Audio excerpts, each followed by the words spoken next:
বন্ধুসকল যেহেতু এতিয়া সন্ধিয়া হৈ গ'ল সন্ধিয়া মানে কি আৰু আমাৰ অসমত এতিয়া বহুত আন্ধাৰ হৈ গ'ল চাগে ইয়াত এতিয়া 7:30 মান বাজিছে সন্ধিয়া হৈ গৈছে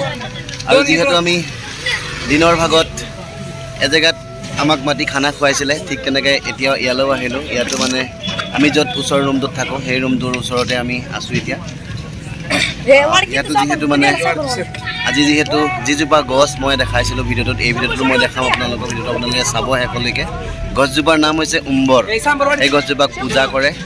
আৰু মই ভিডিঅ'টো আপোনালোকক দেখাম সম্পূৰ্ণভাৱে আপোনালোকে মোৰ ভিডিঅ'টো শেষলৈকে চাব ইয়াত দেখিছে ইয়াতো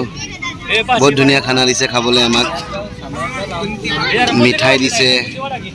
ভাত দিছে আৰু বহুত সুন্দৰকৈ চাম্বাৰ দিছে সব বন্ধুসকল ভালকৈ তৃপ্তিৰে খাওঁ আমি এতিয়া এয়া দেখিছে আপোনালোকে এই গছজোপাৰ নাম হৈছে উম্বৰ এই গছজোপাত আজিৰ দিনটোত আজিৰ তাৰিখটোত বছৰেকৰ আজিৰ তাৰিখটোত ধুনীয়াকৈ পূজা কৰা হয় মাৰাঠী মানুহবিলাকে পূজা কৰে ভগৱান বোলে ওপৰৰ পৰা নামি আহে আজিৰ দিনটোত সেই হেতুকে এই গছজোপাত ধুনীয়াকৈ ধূপ চাকি জ্বলাই নৈবেদ্য সজাই পূজা কৰা হয় তাৰে অকণমান মই আপোনালোকক দেখাব বিচাৰিছোঁ আপোনালোকে মোৰ ভিডিঅ'টো শেষলৈকে চাওক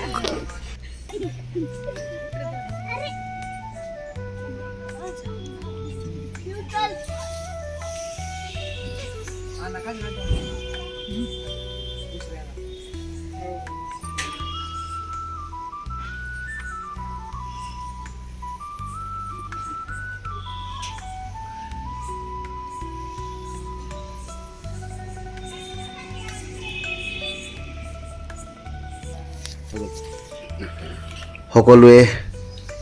ফুল দি কেনে সেৱা কৰাৰ নিচিনাকৈ ময়ো ফুল দি ধুনীয়াকৈ সেৱা কৰি ল'লোঁ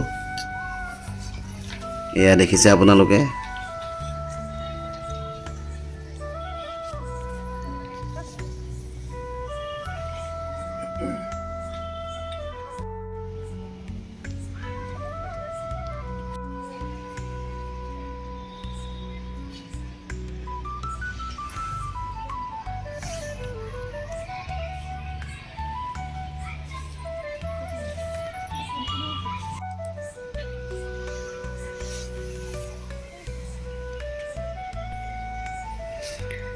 এয়া দেখিছে আপোনালোকে গছজোপাক কিমান ধুনীয়াকৈ ফটো লগাই কিমান ধুনীয়াকৈ সজাই ৰাখিছে